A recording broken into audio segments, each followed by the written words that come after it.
Well, howdy folks, Outcracks here, and welcome to Mercenary Thoughts from Nadersphere, episode 118. And today we're going to be talking about the big one, the granddaddy of all the clan omnis, the Daishi, aka Dire Wolf. The big beast that can do a lot of good things for you if you want to be marching down the field with it. If you're on the receiving end of this thing, well, it's not always your friend. Let's just put it that way. The Daishi's 100 tons. It's a 350. Carries around some XL engines. Has 304 points of armor. Just slightly shy of the 307, which is no big deal. And the biggest thing of all, this thing has 50.5 tons of pod space. That means almost 50%, a little over 50% of this thing is weapons. Designed to go out there and just pummel and destroy and rip apart your mechs into lots of little bits as quickly as possible. And I've been in a lot of games where I've used the Daishi, and I've been on the receiving end of games with the Daishi, and it has a tendency, it's like, kill the Daishi as quick as possible. That means if you can get rid of that thing, that's a lot of firepower that disappears off the tabletop. Now, the Daishi comes in many different forms, lots of different configurations, and there's some famous ones like the Widowmaker, run by Natasha Karinsky. Yes, I've seen her in one game. We were playing at Gen Con, and the Widowmaker is marching out with her little star, and she said, "Who wants to have the honor of facing me in one-to-one combat?" And the guy in the blackjack says, "I'll do it." The blackjack walks out there and it's like, splat. But it was like, it was worth it because we took our firepower and just focused it on one mech for one turn. Well, yeah, it's like, that means that other worthless mechs are not getting destroyed. So that was pretty much, the end of that guy. But, it was worth a good laugh or two as we watched her march out there and obliterate something very quickly. And then there's the Prometheus, which has got Steiner, with it, Victor Steiner's mech. Yeah, we got here, where'd it go? Yeah, so Prometheus is, Victor Steiner's mech, and we'll talk about that in a second as we go through all the different configurations of this mech. There are some good ones. Now, as I was saying, we have basically all you're going to have is, it's got 15 standard or double heat sinks in there. They're locked in. That's the minimum it's going to have is 15 double heat sinks. So we have two engine crits in each torso. We got a right and left torso. Each has a double heat sink, and then we got in the left leg a double heat sink. So 3 of the heat sinks of the 15 have to be outside of the engine, so they're locked in those locations. Now, the primary version, which is kind of interesting at times. Not the one I prefer, but it has 2 ER large lasers in the right arm with 2 medium pulse lasers in the right arm, and a Ultra 5 autocannon in the right arm with a ton of ammo. Then we have 3 double heat sinks in the right torso. Then we have 2 ER large lasers, 2 medium lasers, and AC5 Ultra with a ton of ammo in the left arm. Then in the left torso we have an LRM-10 with a ton of ammo, and then 2 more double heat sinks, or 3 more double heat sinks in the left torso, and a double heat sink in the center torso. Makes me wonder, why didn't they just put another one in the leg, for that matter? Just dump it down there. So if you did get into some water, you can take advantage of it.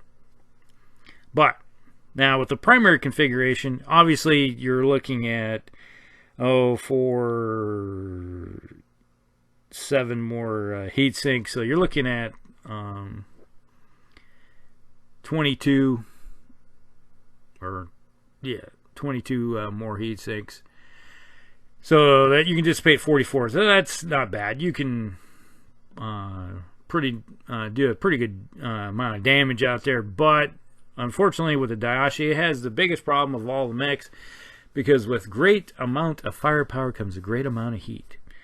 And if you decided to fire all of the ER large lasers at one time, now you're looking at, and if you run, that's 50 heat, so you go up 6 right off the bat. So obviously with a mech like this, you're not really taking full advantage of your long range firepower. So this mech probably would have been better off with like either changing one of those large lasers to a large pulse laser, drop the heat down a little bit, and throw it in some more medium pulse lasers or something like that. So then you have 3 ER larges or something of that nature. And then something of just trying to way of getting your firepower downrange and still maximizing the amount of damage you can do with the minimum amount of heat. So that is the biggest problem with this mech. Now, when you get into the Ultra 5 category, or you double pump those 2 cannons, that's 4 heat. That's not bad. That's something you can easily handle. And then you have the LRM-10, that's kind of like a long-range fire and forget type system, really, in the way I look at it. That doesn't put out a lot of heat either. And then you got the 4 medium pulse lasers, so that's 16. So you're looking at 20, 26, something like that. So that leaves you, you're able to throw in a large laser or something to do some damage a little farther out if necessary. So it's one of those things where it's not a bad mech, but it's one of the configurations that is, from everybody else that I've ever talked to, not really our favorite. The primary isn't quite what we like to have in it. Next one, we have the alpha version, which is 3 large pulse lasers in the right arm with double heatsink, anti-missile system, and the right torso with 3 tons of ammo. Then we have 2 more double heat sinks in the right torso. Then we got a big old Gauss rifle in the left arm with 3 tons of ammo.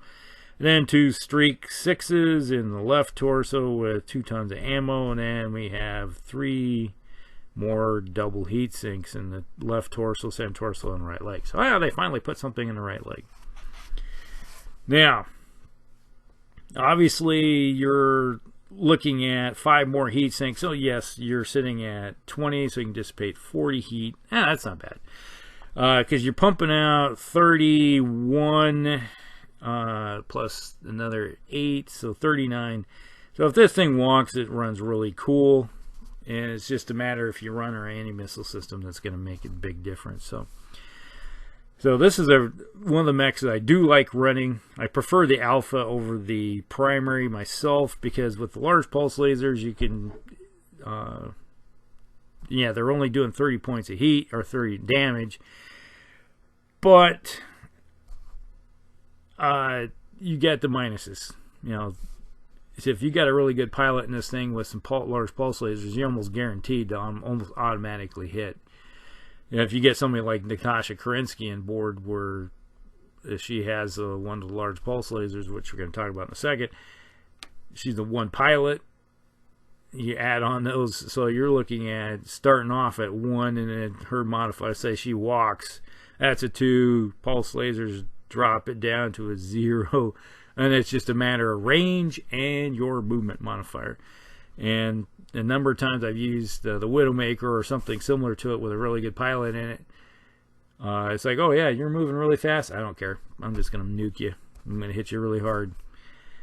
And the odds are, it's like a lot of times when you need a 5 or a 6 to hit a dasher or something, you know, it's like, yeah, sorry, you're going to lose some legs and body parts.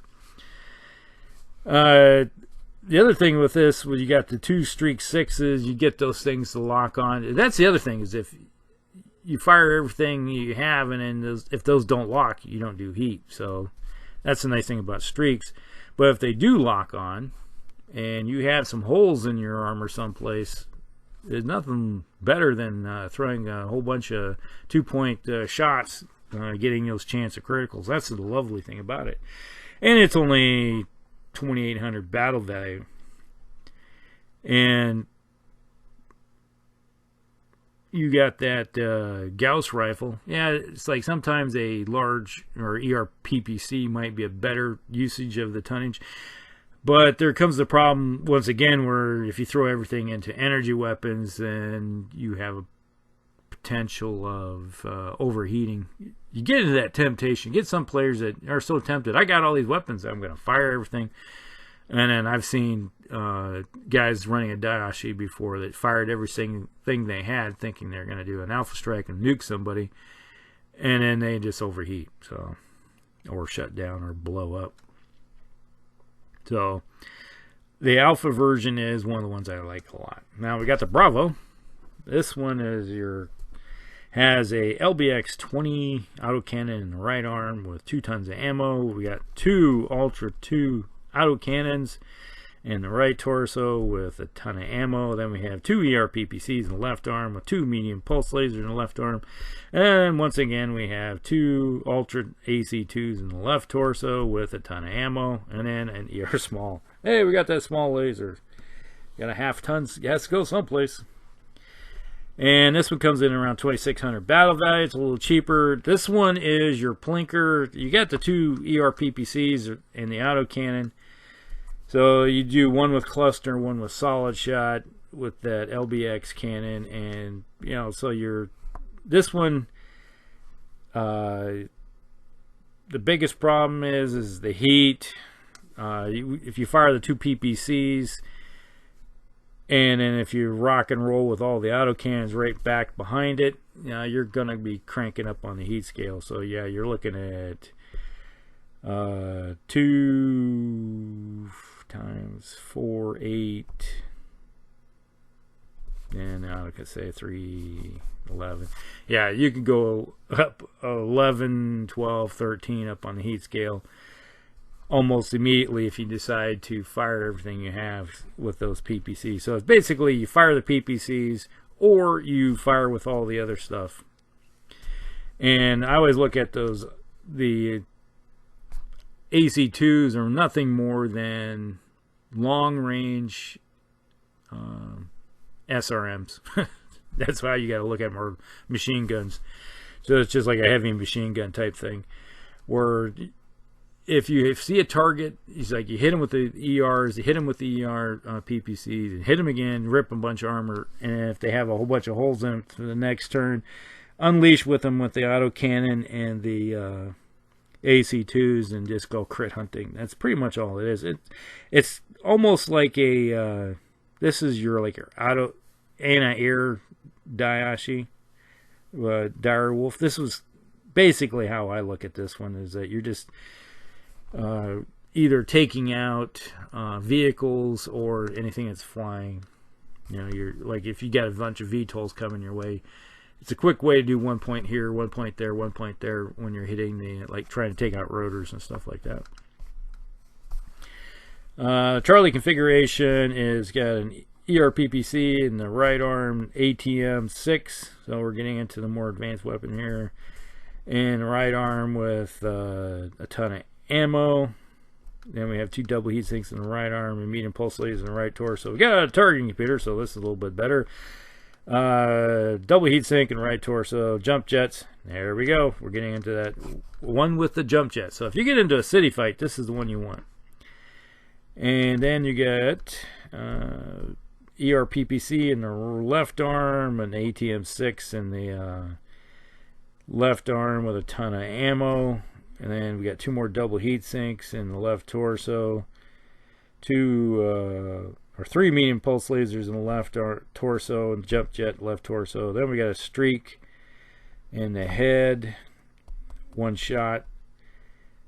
And then we have jump jet in the center torso, an ECN suite, and a double heat sink. So this thing right here in the right leg, this is your kind of your city fight. So if you load up the ATMs with the short range versions of them, so you're hitting hard as possible with them, and then you get into a city fight, yeah, you got 2 PPCs which is going to be a really big problem because let's see, we got how many double heat sinks extra? We got 3, 5, 6. So yeah, we got 6. So we're at 21. So it can dissipate 42. So it can jump and fire the 2 PPCs and the ATM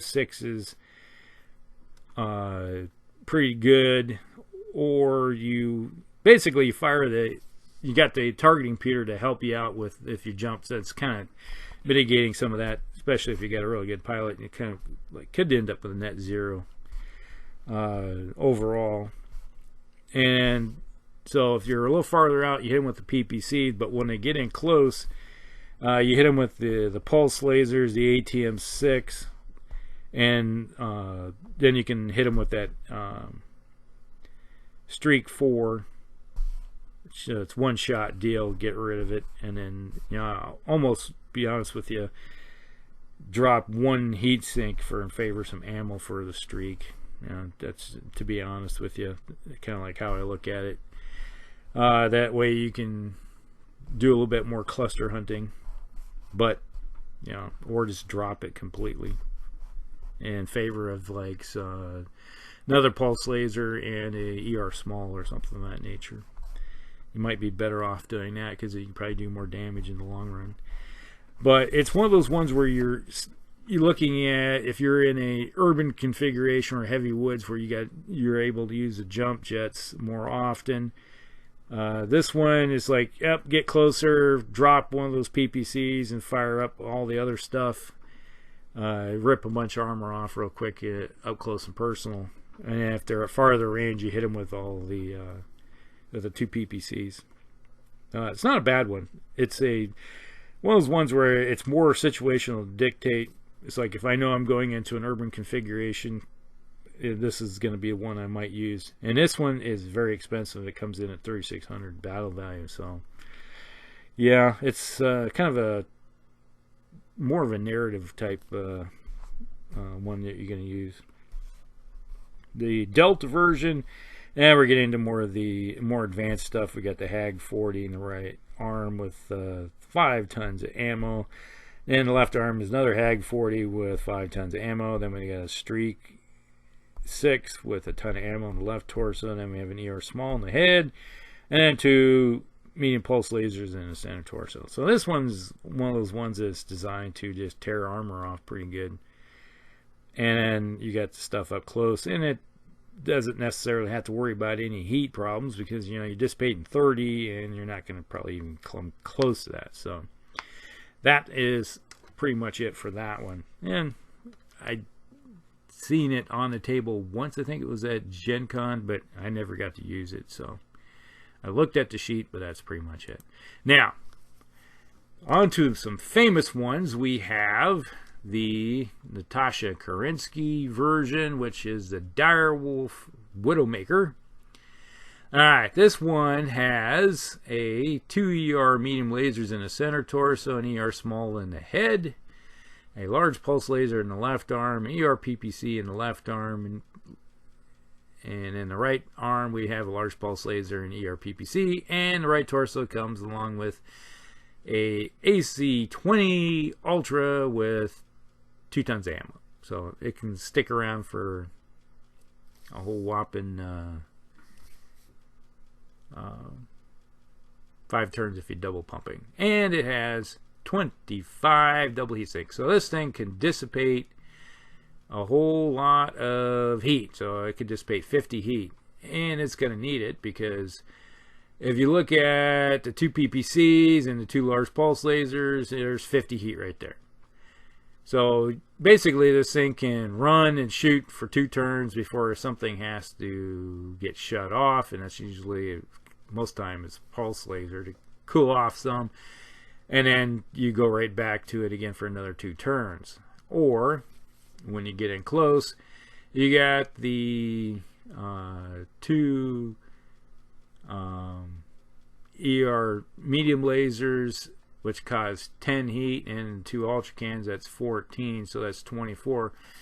So basically you're probably going to shut off either PPC and the large pulse, and then bring up the medium lasers. Tendency to it's one of those things where you got to configure it however it's the best for your ability. A lot of times, so if you're looking at you're able to dissipate all that heat, you got to figure out how you're going to get that autocannon to do those 20-point shots, and hopefully you're able to bang away and double pump that 20, so hit them with 40 points of damage. And if you back it up with a couple large pulses and so there's 14 plus another 20, that's 34, and then you can add in 10 more, it's 44. So you can fire the 2 medium lasers, small laser, 2 large pulse lasers, and the autocannon double pump, and really tear the heck out of stuff. Or go back to the 2 large pulses and 2 ER PPCs. So it's one of those, it's a good mech. And you put it in the hands of Natasha Kerensky, which is her mech. She's a 1/1. Man, I've seen her in action many times, and she just rips the heck out of stuff. It's nothing to sneeze at all. And unfortunately, she died on Tricross, so it's one of those deals where, sadly, she's no longer with us in the canon world because she got taken out.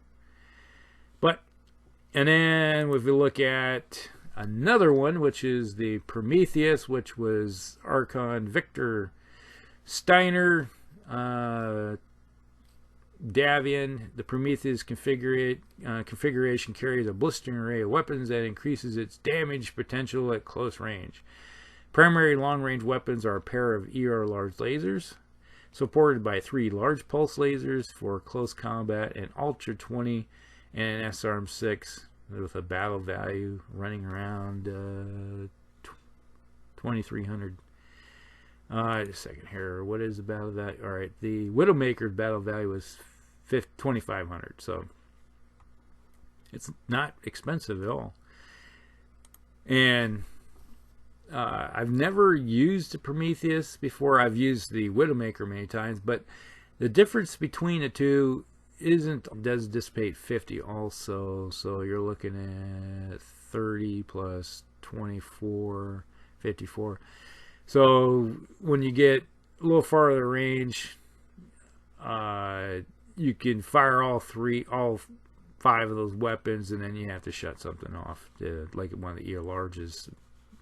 I'd rather keep running the 3 large pulse lasers just to keep hitting, even if it is 10-point shots. And when you get in close, you got that autocannon, ultra autocannon, and that SRM launcher for crit hunting for the holes. Yeah, it's one that's like you fire the 3 large pulses and the autocannon and the SRM and drop the large lasers in favor of the other one. So that's kind of like how I look at that one. The best way to use it. So now that's pretty much it when it comes. There's a couple other configurations, but they're very similar. Like one that has 2 Gauss rifles and some heavy large lasers, and that comes in around 3,000 battle value. And then we got another configuration with jump jets with AC-20 Ultra or LBX-20 autocannon followed up with a bunch of machine guns. That one is pretty much the one that you use for killing off infantry or elementals, blasting the heck out of them. And then you got the another one that's got an array of large lasers and Gauss rifles, ultra cannons. So there's many ways to build these things. Typically, there's been times where I like to run one with 4 large pulse lasers, and then follow it up with a target computer and a bunch of medium pulse lasers, and just go to town and then throw some jump jets on it. So you got one that has jump jets. This is my City Fighter one, where it's geared totally towards fighting in a city fight where you're jumping all the time. And I think I threw a flamer, yeah, a couple flamers on it just to deal with infantry if you get into any of that, any of those around. And yeah, that's not a bad one either. So you have to look at, you know, what you want to use it for. And that's one lovely thing about Clan Omni Mech. So you can configure it however you want to. So if you're a Star or a Galaxy Commander or a Trinary Commander or whoever it may be, it's like, yeah, I want my mech built this exact way because this is the fight we're going into, and you configure it to what works best for you. And that's what I love about the game, is that when you get into clan stuff, you can do those kind of lovely things. Alright, so this video is going on long enough. Hopefully you guys enjoyed this one. We've ripped through all the Clan Omni Mechs of the 3050 invasion era as the Crusader clans come smashing in to the inner sphere to punch holes through it and try to get their way onto Terra and take it over. And my goal is eventually I'm going to go through all the clan mechs that are listed in the Kickstarter. So if you are a player that plays Battletech and you're getting in all these clan mechs in the future from the Kickstarter and you haven't played clans yet, this will give you an opportunity to go through the list and figure out what's the best way to use some of these things. So, give you some ideas. Alright. We'll catch you in the next one. Like, subscribe, share with all your friends. Let's build this channel. Alright. We'll talk with you all later. Hellcracks out.